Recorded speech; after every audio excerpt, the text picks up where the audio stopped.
Hey guys, welcome back. What I decided to do was make a short little video here on subtracting integers. I can tell by the look on some of your faces you left a little unsure. You don't need to panic. You're going to get practice in class, and you know it's really not that tough.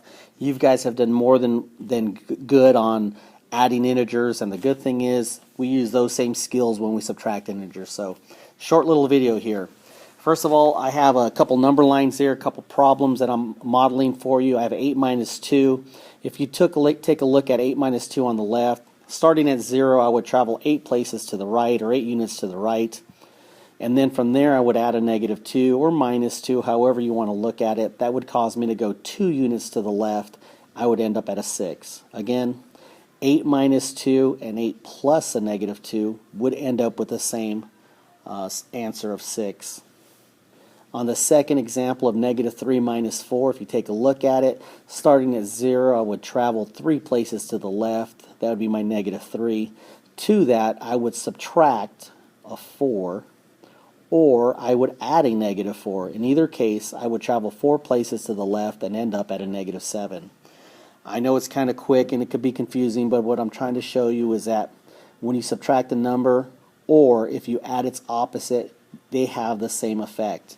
In fact, that is why we use the rule that says to subtract integers, what we're going to do is we're going to add its opposite. Simple little rule for subtracting integers. You've done well with adding, so why don't we use what we're good at to solve this?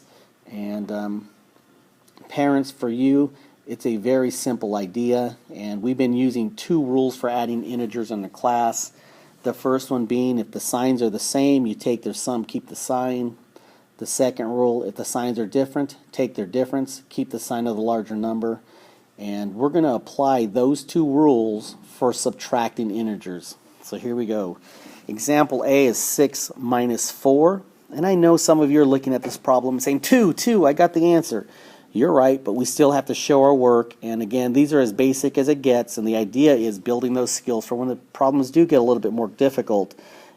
Here I have 6 minus 4, and what the first thing I'm going to do, since the rule is add its opposite, I'm going to change that subtraction sign to positive. I'm going to underline that second term, which is a positive 4 now, and I'm going to add its opposite, which is a negative 4. Bring down that first term, which is a 6. Now I know you feel comfortable with adding integers. Those signs are different. I would subtract. 6 is larger. I would take its sign, which is positive. So 6 minus 4, we all know it is 2. I'm just showing you how we would do it using the rule of adding its opposite. For B, very similar. First thing I'd want to do is I'd want to go ahead and change that sign from subtraction to addition. Underline that second term. Write its opposite down of 2, which is a negative 2. Bring down that first term. Now I have an entirely new problem. Positive 5 plus a negative 2. They are different, so I would find their difference. Keep the sign of the larger number. That would give me a positive 3. Again, it may seem like a little bit of work, but the idea will help you when we get to problems down the line. Here I have subtracting of negative integers. Looks a little intimidating, a lot more negative signs. Now I have parentheses, but the idea works the same. Step 1, what I'm going to do is I'm going to change that subtraction sign to an addition sign because it is add its opposite. I underline the second term. The opposite of negative 2 would be a positive 2. And I bring down that first term. I have negative 8 plus 2. Signs are different, so I'd find their difference, which is 6. 8 is larger, so I keep its sign. The answer is negative 6. Back now to E. On E, I have negative 6 minus a negative 1. Again, step 1 is to change that sign from subtraction to addition. I would go ahead and underline that second term. Its opposite would be a positive 1. I'd bring down the first term. And if you take a look at that, it's nothing more than a negative 6 plus 1. They are different, so I take the difference, keep the sign of the larger number. Answer is negative 5. Again, you should have no problem solving these using the rule of adding its opposite. You've done so well with adding integers, why not kind of lean back on what we know? Let's see what here now.